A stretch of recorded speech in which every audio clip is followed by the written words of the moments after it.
मेरा नाम है हरिया, मैं काम करता हूँ बहुत बढ़िया, खाता हूँ खाना और रोज गाता हूँ गाना। अरे यार, आज तो बहुत देर हो गई। इस खतरनाक जंगल को देखकर तो मेरे हाथ पैर ठंडे हो गए हैं।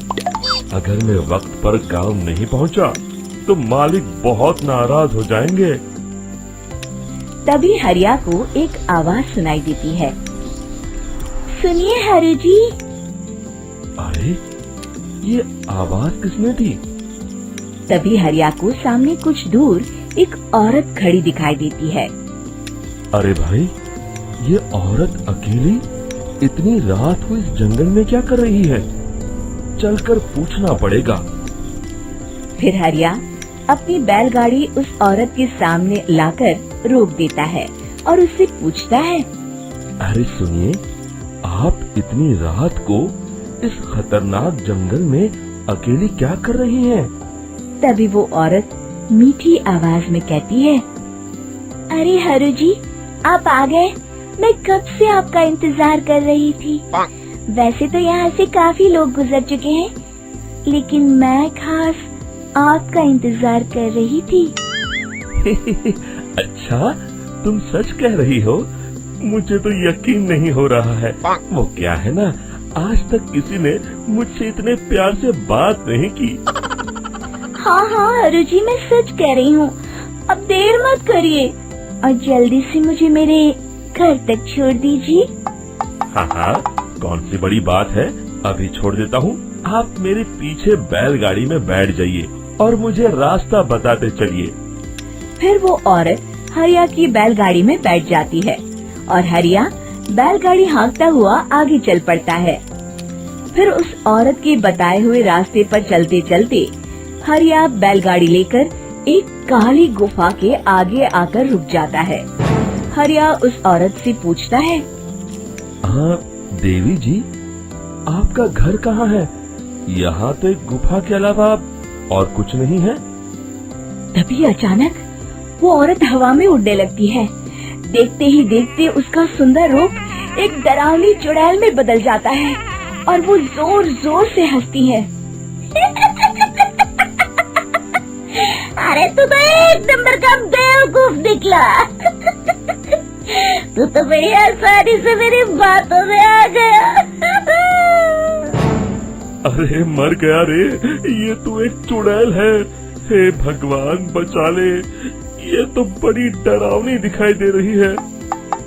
और फिर अगले ही पल हरिया की बैलगाड़ी में रखा सारा सामान हवा में उड़ता हुआ उस काली गुफा के अंदर चला जाता है और वो चुड़ैल भी उस गुफा के अंदर जाकर कहीं गायब हो जाती है। हरिया ये नजारा देख बुरी तरह घबरा और परेशान हो जाता है। अरे, ये चुड़ैल तो मेरा सारा सामान लेकर गुफा में गायब हो गई। अब क्या होगा? अगर मैं गांव खाली हाथ गया तो मालिक मेरी अच्छी खबर लेंगे। मेरी इस बात का कोई यकीन भी नहीं करेगा। फिर आखिर वही हुआ। हरिया के मालिक चंपक सेठ को हरिया की किसी भी बात पर रत्ती भर भी यकीन नहीं हुआ। चंपक सेठ को लगा हरिया झूठ बोल रहा है और उसने ही लालच में आकर सारा सामान हड़प कर लिया है। फिर हरिया को बेईमान समझकर चंपक सेठ उसे काम से निकाल देता है। अगले दिन अपनी दुकान में परेशान बैठा चंपक सेठ गुस्से में बड़बड़ाता है। अरे, दुकान में तो सामान बिल्कुल भी नहीं है। अब मुझे ही शहर जाकर सामान लाना होगा। फिर वो अपनी बैलगाड़ी लेकर शहर चला जाता है। शहर से सामान लेकर जब चंपक सेठ वापस गांव लौट रहा होता है, तभी उसे एक आवाज सुनाई देती है। चंपक जी, ओ चंपक जी। अरे, ये तो कोई मेरा नाम लेकर मुझे पुकार रहा है। फिर उस रास्ते में वही औरत खड़ी दिखाई देती है। फिर क्या था, हरिया की तरह चंपक सेठ भी उस औरत के पास अपनी बैलगाड़ी लेकर जाता है और वो भी उसकी चिकनी चुपड़ी बातों के मोह जाल में फंस जाता है। फिर चुड़ैल उसे भी अपनी गुफा तक ले जाती है और उसका सारा सामान लेकर गुफा में गायब हो जाती है। बेचारा चंपक सेठ लाचार होकर खाली हाथ गांव लौट आता है। फिर ये उस जंगल में रोज की बात हो जाती है। जो कोई भी शहर से कुछ लेकर गांव की तरफ लौटता, वो चुड़ैल उसे बेवकूफ बनाकर उसका सारा सामान लेकर गुफा में गायब हो जाती। एक दिन हरिया एक लकड़हारे को उसी जंगल की तरफ जाते हुए देखता है।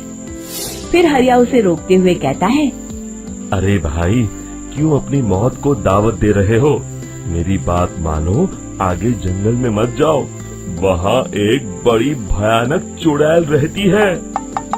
लकड़हारा हरिया की बातों को नजरअंदाज करते हुए कहता है, अरे भाई, मुझे पहले ही बहुत देर हो चुकी है, मुझे जाने दो भाई। शाम तक लकड़ियाँ काट कर शहर के बाजार में बेचना है। तुम अपनी ये कहानी किसी फुर्सत में बैठे इंसान को सुनाओ, अब मैं तो चला। इतना कहकर लकड़हारा वहाँ से आगे जंगल की तरफ चला जाता है। फिर अगले दिन गांव के मुखिया के घर के बाहर बहुत सारे लोग जमा हो जाते हैं। तभी हाथ में कुल्हाड़ी लिए खड़ा लकड़हारा कहता है, अरे मुखिया जी, अब आप ही हमें बचाइए उस जंगल वाली चुड़ैल से। हमारा सारा काम तो शहर से ही होता है। अरे मुखिया जी, उस चुड़ैल की वजह से तो मैं पूरी तरह बर्बाद हो गया हूँ। हम सबको मिलकर उस चुड़ैल का कोई इलाज करना पड़ेगा। तभी भीड़ में खड़ा वीरा कहता है, आप लोग चिंता मत करिए, कल से वो चुड़ैल किसी को नहीं लूट पाएगी। मेरे पास एक बहुत अच्छी तरकीब है। तभी चंपक सेठ उसका मजाक उड़ाते हुए कहता है, अरे तेरा नाम वीरा है तो क्या हुआ? तूने अभी उस चुड़ैल को देखा नहीं है? जाकर अपना काम कर, बड़ा आया। तब मुखिया जी कहते हैं, नहीं चंपक सेठ, मुझे लगता है हमें इस लड़के को एक मौका देना चाहिए। फिर सभी गांव वाले मुखिया जी की बातों से सहमत हो जाते हैं और वीरा शाम को एक बैलगाड़ी में कुछ सामान लादकर उस जंगल की ओर चल देता है। वीरा, ओ वीरा, कहाँ जा रहा है? तभी वीरा मुड़ के देखता है, वही चुड़ैल एक औरत के रूप में खड़ी है। अरे बहन जी, मैं आपको ही ढूंढ रहा था। देखिए, मैं आपके लिए क्या लाया हूँ। है? अरे वाह, तो खुद मेरे लिए इतना सामान लाया है। तू ही अकेला गांव में समझदार है। जरा देखो, मैं भी खोल के, बड़े भूख लगी है। जैसे ही चुड़ैल उस सामान पर से कपड़ा हटाती है, एक भगवान शिव की तेज रोशनी उसके अंदर मूर्ति से निकलती है और चुड़ैल अपने असली रूप में आकर जलने लगती है। अरे मैं जल रही हूँ, बचाओ! बचाओ! ओम नमः शिवाय, मर गई मैं! देखते ही देखते वो चुड़ैल राख के साथ उड़ जाती है और सभी गांव वाले भी वहां जाते हैं। शिक्षा बुराई पे सदा अच्छाई की ही जीत होती है। एक बार की बात है, रतनपुर नाम के गांव में मीठी अपने पिताजी उमेश और सौतेली माँ रमा के साथ रहती थी। उसकी सौतेली माँ उससे बहुत काम करवाती। मीठी, कुएं से पानी लेकर आओ। हाँ माँ, अभी लाती हूँ। रास्ते में धूप से बचने के लिए वो एक लीची के पेड़ के नीचे खड़ी हो गई। तभी उसका ध्यान लीची के पेड़ की तरफ गया। लगता है इसको पानी की जरूरत है। मैं आज इसमें थोड़ा पानी जरूर डालूंगी।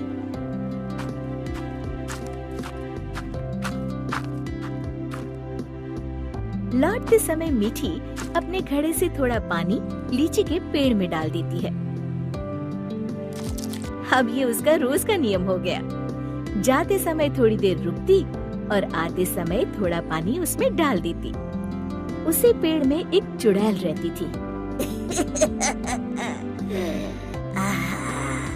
इतना ठंडा और मीठा पानी बड़े दिनों के बाद मिला है। एक दिन चुड़ैल ने सोचा, क्यों ना इस लड़की को दोस्त बनाया जाए।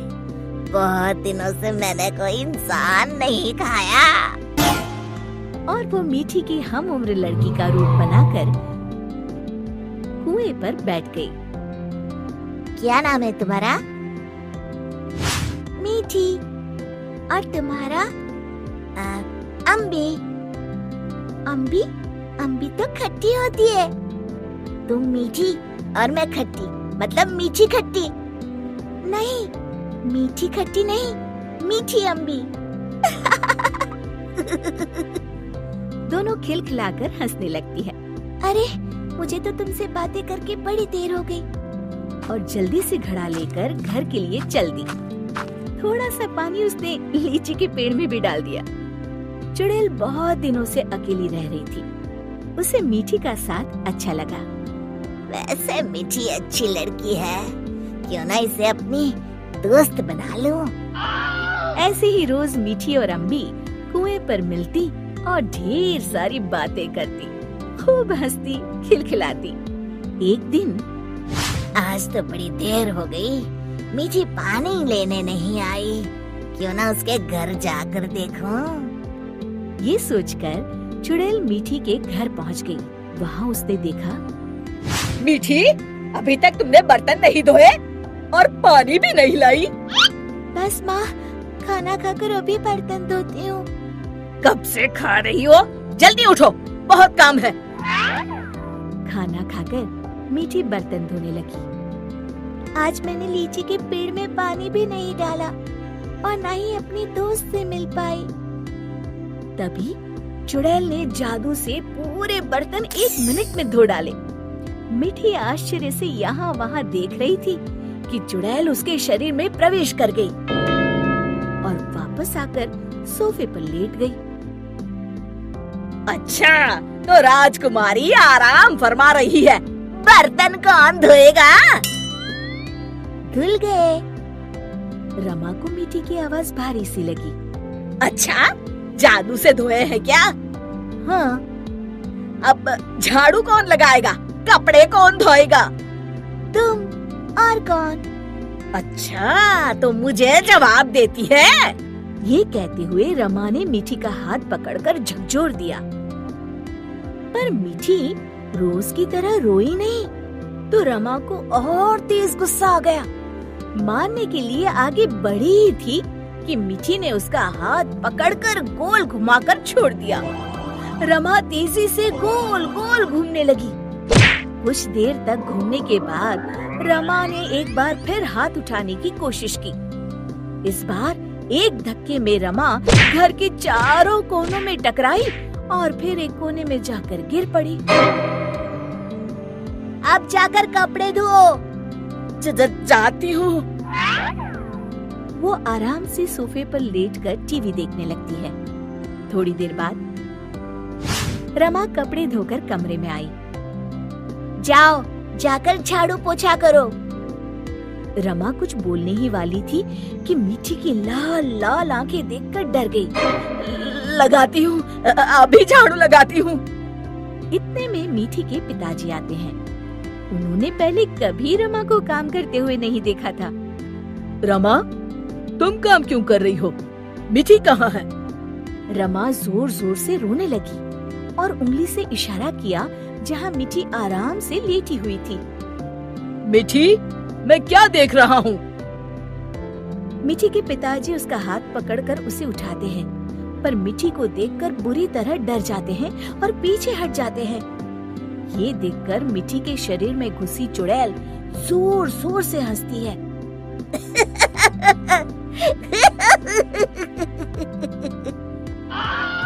उमेश समझ जाता है कि मीठी पर चुड़ैल का साया है। कौन हो तुम और यहाँ कैसे आई? तभी चुड़ैल मीठी के शरीर से निकलकर लहराती हुई सामने खड़ी हो गई और गूंजती हुई आवाज में उसने कहा, मैं अम्बी हूँ। क्या कहा? अम्बी मतलब लीची वाली चुड़ैल? हाँ, और मीठी मेरी दोस्त है। तुम लोग उसे बहुत परेशान करते हो। मैं तुम सबको खा जाऊंगी। उमेश और रमा डर के मारे थर थर कांपने लगे। हमें माफ कर दो अम्बी, आज से हम ऐसा नहीं करेंगे। हाँ हाँ, हमें माफ कर दो, आज से हम ऐसा नहीं करेंगे। मैं कसम खाती हूँ मीठी को अपनी सगी बेटी की तरह ही रखूंगी। नहीं, तुम सब झूठे हो। अम्बी को बहुत गुस्सा देखकर मीठी बोली, नहीं नहीं अम्बी, तुम मेरी अच्छी दोस्त हो ना, मेरे माँ पिताजी को कुछ मत करो। नहीं, इन्हें सबक मिलना जरूरी है। तुम्हें मेरी कसम। ठीक है, अभी छोड़ देती हूँ, लेकिन जब भी तुम्हें मेरी जरूरत हो मुझे बुलाना, मैं फौरन आ जाऊंगी। और फिर उस दिन के बाद से रमा ने कभी मीठी को तंग नहीं किया। शिक्षा: हमें किसी के भोलेपन या मजबूरी का नाजायज फायदा नहीं उठाना चाहिए।